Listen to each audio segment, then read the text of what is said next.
यह सच बात है। ये बिल्कुल सही कहावत है कि जिंदगी में जो होता है अच्छे के लिए होता है। आइए इस बात की कहानी से समझते हैं। जंगल में एक नवयुवक महात्मा से मिलने आया। वो काफी दुखी था और रो रहा था। महात्मा उस नवयुवक को समझाते हैं कि तुम जीवन में चिंता ना लो, जो कुछ भी हुआ सब अच्छे के लिए हुआ। नवयुवक गुस्से में कहता है, आप कैसी बातें कर रहे हैं? मेरा सब कुछ लूट गया। लुटेरों ने मेरी हर एक चीज लूट ली और अब मेरे पास घर जाने के लिए कुछ भी नहीं बचा। ये मेरे साथ अच्छा कैसे हुआ? ये मेरे साथ बहुत बुरा हुआ है और यह बुरा ही है। आप इसे भला कैसे कह सकते हैं कि मेरे साथ अच्छा हुआ है? दरअसल वो युवक जंगल में भ्रमण के लिए निकला था। जंगल में घूम रहा था, लेकिन लुटेरों ने उसका सामान छीन लिया और उसे निहत्था छोड़ दिया। महात्मा कहते हैं, मैं तुम्हें इस बात की कहानी की मदद से समझता हूँ। आओ इस कहानी को तुम ध्यान से सुनो, क्योंकि ये कहानी आपकी जिंदगी बदलने वाली है। महात्मा ने उस नौजवान से कहा, एक समय की बात है, एक बार एक गांव में भयंकर बाढ़ आई। इतनी तेज बाढ़ कि सब कुछ बह गया। उसी गांव में एक किसान का बहुत गरीब परिवार रहता था, जिनके पास खाने को कुछ न था। उसके पास थोड़े बहुत अनाज की वस्तुएं थीं, लेकिन बाढ़ में उस सब बर्बाद हो गई और जो कुछ बचा था सब नष्ट हो गया। उस किसान का एक लड़का था। लड़के ने कहा, कोई बात नहीं है, पिताजी बह गया तो बह जाने दो, जो हुआ अच्छा हुआ। किसान को बहुत गुस्सा आया। कहा, तू कैसी पागलों जैसी बातें कर रहा है? मेरा सब कुछ छिन गया। यहाँ पे खाने को मेरे पास अनाज नहीं है और रहने को जो भी हमारे घर था वो बाढ़ में बह गया। इसमें अच्छा क्या है? ये सब कुछ बहुत बुरा हुआ है। किसान को बहुत गुस्सा आया और उसने लड़के को घर से भगा दिया और बोला, तू यहां से चला जा, तू यहां रहने लायक नहीं है। लड़का रोते हुए वहां से चला गया, लेकिन शाम हो गई और लड़का अभी तक घर नहीं आया।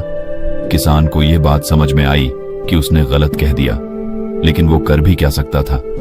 अचानक से एक नौका आई और उसमें से लोग उसमें से उतरे। लोग उस गांव के लोगों को बचाने लगे। किसान की पत्नी कहती है, आपने यूं ही उसी को डांट दिया। सही तो कह रहा था। देखिए, अच्छा ही हुआ, लोगों ने हमें बचा लिया। उसने कहा, तुम बेवकूफ हो, तुम्हें समझ में नहीं आ रहा है कि इसमें अच्छा कुछ भी नहीं हो। इनका बचान ही काम है, सिरकफ बचने से ताया होता है। अभी इन्होंने बचा लिया, लेकिन हमारे पास खाने को भोजन नहीं, नहीं रहने को घर है। हम कहां रहेंगे, क्या खाएंगे? क्या इसका कोई हल है? किसान की पत्नी ने कहा, पैसे नहीं है तो क्या हुआ, आप इतनी परेशानी क्यों लग रहा है? किसान बोला, दरअसल बात पैसों की नहीं है। उस घर में एक पोटली थी। इस पोटली बहुत ही खास चीज रखी थी, वो भी बाढ़ में बह गई। अब मेरे पास कुछ भी नहीं बचा।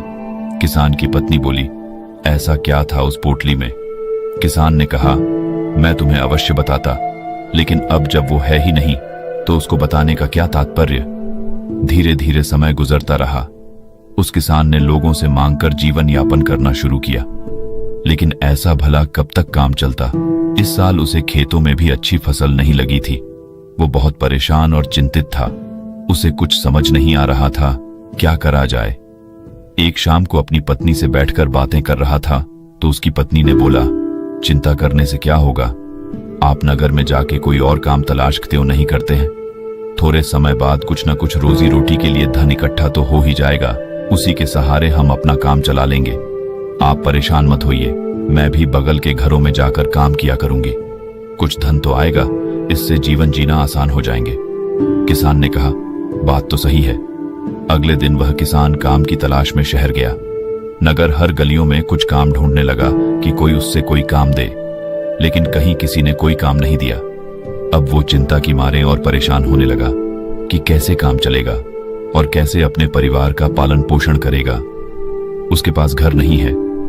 उसने जैसे तैसे करके बाढ़ के जाने के बाद घास फूस से छोटा सा घर बनाया था। एक दिन किसान अपने खेतों में फसलों को देख रहा था, क्योंकि इस साल फसल भी अच्छी नहीं लगी थी। इसलिए इस बात को सोचकर चिंतित हो रहा था कि इस साल फसल ने भी साथ नहीं दिया। मेरा एक लड़का, वो भी घर छोड़कर चला गया। मैं तो हर तरह से अनाथ हो गया हूं। ऊपर से वो कह रहा है कि जो हुआ अच्छा हुआ। ये भला अच्छा कैसे हो सकता है? उसकी पत्नी उसे फिर समझती है, क्या आप फालतू में चिंता कर रहे हो? आप फिर से कोशिश करो, काम कहीं ना कहीं कुछ ना कुछ तो मिल ही जाएगा ना। अब घर पे बैठ के रोने से अच्छा है आप कुछ न कुछ कोशिश किया करो, क्योंकि क्या पता कुछ काम हाथ लग जाए। किसान को उसकी पत्नी की बात ठीक लगी और अगले दिन वो फिर काम की तलाश में निकल पड़ा। अगले दिन फिर प्रातःकाल वो काम की तलाश में नगर में निकला, लेकिन इस बार भी उससे कोई भी काम हाथ नहीं लगा और फिर निराश हुए घर लौटा। वो घर लौटने वाला था कि रास्ते में उसे फिर एक महात्मा मिले और बोले, क्या बात है, तुम क्यों परेशान हो रहे हो? किसान ने उनको सारी बात बताई। दरअसल बाढ़ में मेरा सारा घर बह गया और मेरे पास खाने को अनाज नहीं, रहने को घर नहीं। छोटा सा घर मैंने कैसे भी करके बनाया है और फिर भी मैं जीवन बड़ी मुश्किल से गुजार कर रहा हूं। उस महात्मा ने कहा कि इसमें परेशान होने वाली क्या बात है? महात्मा से उस किसान ने कहा, परेशान वाली बात नहीं है कि मैंने गुस्से में अपने लड़के को सुना दिया था और वो उस दिन से घर छोड़कर चला गया। महात्मा ने कहा, तभी तो मैं कह रहा हूं जो हुआ अच्छा हुआ। किसान को फिर गुस्सा आया, बोला, आप ऐसी बातें कैसे कर सकते हैं? मैं इतना परेशान हूं, मेरा सब कुछ छीना हुआ है, मेरे पास खाने में कुछ भी नहीं, मेरा लड़का भी मेरा साथ नहीं दिया और वो भी घर छोड़कर चला गया। इसमें क्या अच्छा है और क्या अच्छा हो सकता है? ये तो हर तरह से बुरा है। महात्मा ने कहा, सब्र रखो, हर सवाल का जवाब तुम्हारे समय आने पे मिल जाएगा, तुम परेशान ना हो। वो महात्मा वहां से चले गए। किसान को फिर अफसोस हुआ कि महात्मा को देने के लिए उसके पास कुछ भी नहीं है, लेकिन वो उस रात को ये सोच के हैरान था कि आखिर जो होता है अच्छे के लिए कैसे होता है। मेरे साथ तो अच्छा हुआ ही नहीं। लेकिन अगले दिन वो फिर काम की तलाश में वो नगर में निकल जाता है। लेकिन इस बार किस्मत उसकी सही होती है और उसे एक बड़े सेठ के घर में उसे करने के लिए कुछ काम मिल जाता है। सेठ बड़े दयालु होते हैं और वहां पे पैसे भी कोई दिक्कत नहीं है। वो सेठ कहते हैं, और तुम्हें कोई दिक्कत है तो मेरे घर पे बगल में एक मकान खाली पड़ा है, तुम वहां पे रह सकते हो। किसान ने कहा, नहीं नहीं, मैं आपका बहुत आभारी हूं, मैं वहीं ठीक हूं। उसने अच्छी तनख्वाह पे उस किसान को काम पर रख लिया। अब वो किसान और उसकी पत्नी बहुत खुश थे। अगले दिन रात को उसका दरवाजा एक लड़के ने खटखटाया। उन्होंने दरवाजा खोला और देखें, हैरान रह गए कि एक लड़का लंबी सी कर और बड़ा सा बैग ली दरवाजे के सामने खड़ा था। किसान बिल्कुल आश्चर्यचकित रह गया। उसे समझ में नहीं आई है कौन है। लड़के ने बोला, पापा, मैं हूं आपका लड़का। वो हैरान रह गया, आखिर ये कैसे हुआ? ये क्या चमत्कार है? लड़की ने बोला, आपने घर बदल लिया, हमें बताया नहीं। मैंने गांव वालों से पूछा तो उन्होंने बताया कि अब हमारा घर यहाँ पे है। दरअसल मैं उस दिन यहाँ से निकलकर दूर शहर में काम की तलाश में निकला था और मुझे वहां पे कहाँ मिल गया और मैं वहीं पर व्यापार करने लगा और उस व्यापार में मुझे बहुत मुनाफा हुआ और आज उसकी बदौलत मैं आपसे मिलने आया हूं। और मैं आपको बता दूं, मैंने वहां पे नगर में एक और घर बनवा लिया है। किसान खुशी के मारे कूदने लगा। उसे समझ में आ गया। लड़के ने कहा, पापा, मैंने कहा था ना, जो होता है अच्छे के लिए होता है। अगर मैं उस दिन बाहर नहीं आई होती और इन सब कुछ बहा नहीं होता तो क्या पता ये बात मैं आपसे बोलता नहीं।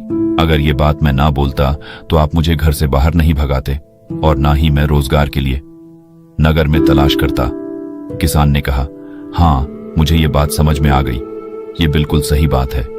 देखो, उसकी बाढ़ की वजह से मुझे भी एक बड़े घर में नौकरी मिल गई है, यानी अब डबल मुनाफा, डबल पैसे और हर तरह से फायदा ही फायदा। हम तो मालामाल हो गए बेटे। किसान और लड़का जोर जोर से उछलने लगे। कहानी के बाद महात्मा ने उस नवयुवक को समझाया, जिंदगी में एक बात याद रखना, इंसान की सोच बहुत बड़ी नहीं है कि वो कुदरत के फैसले को नहीं समझ सकता और ना ये जान पाता है कभी कि उसके साथ जो हुआ अच्छे के लिए हुआ है। वो सिर्फ आज को देखता है कि उसके साथ बहुत बुरा हुआ। लेकिन सच में देखा जाए तो अगर अच्छी नीयत और मन साफ है तो कभी किसी के साथ बुरा नहीं होता। महात्मा ने उस नवयुवक को समझाया कि जिंदगी में जब भी तुम्हारा बुरा वक्त आए तो एक बात हमेशा याद रखना कि ये वक्त गुजर जाएगा। इस बात को तुम याद कर लेना कि समय कितना भी बुरा हो, तुम्हारे जिंदगी में कितने भी दुख या फिर मुसीबतों का पहाड़ क्यों ना हो, एक वक्त बाद सब ठीक हो जाता है और सब आसान बन जाता है। बस वो समय बुरा होता है, इसीलिए बुरे वक्त से लड़ने की आदत डालो और बुरे वक्त में ऐसा कोई भी कदम ना उठाओ जिसकी वजह से तुम्हें बाद में पछताना पड़े। अगर कुछ बुरा होता है तो भी अच्छे के लिए होता है, लेकिन देर से ही सही उस बात का और उस सवाल का जवाब इंसान को मिल ही जाता है। जब इंसान का समय खराब होता है तो उसकी बुद्धि काम करना बंद कर देती है। इंसान का समय खराब होता है लेकिन समय ठीक भी हो जाता है। तब उस नवयुवक ने कहा, लेकिन ये सब तो ठीक है, लेकिन मेरा तो सब कुछ चोरी हो गया। इसमें अच्छा क्या है? अब तो मेरे पास कुछ नहीं है, मैं घर कैसे जाऊंगा? महात्मा ने कहा, दरअसल मुझे एक जंगल में कुछ मिला था, ये लो। तब महात्मा से उसे एक चमकदार पत्थर दिया और कहा, तुम इसे ले जाकर नगर में बेच सकते हो, क्योंकि यह मेरे किसी काम का नहीं है और मैं इसे कुछ नहीं कर सकता। उस लड़के को भी यह बात समझ में आ गई कि बात तो सही है। अगर ये मेरा सामान चोरी नहीं होता तो मैं महात्मा के पास नहीं आता, और जब मैं महात्मा के पास नहीं आता तो मुझे पत्थर कभी नहीं मिलता। दरअसल वो एक पारस पत्थर था जिसको लोहे से स्पर्श करा के हर लोहे की चीज को सोने बनाया जा सकती थी। अब वो भी मालामाल हो गया। बाकी अगर ये कहानी आपको अच्छी लगी हो तो इस वीडियो को लाइक करें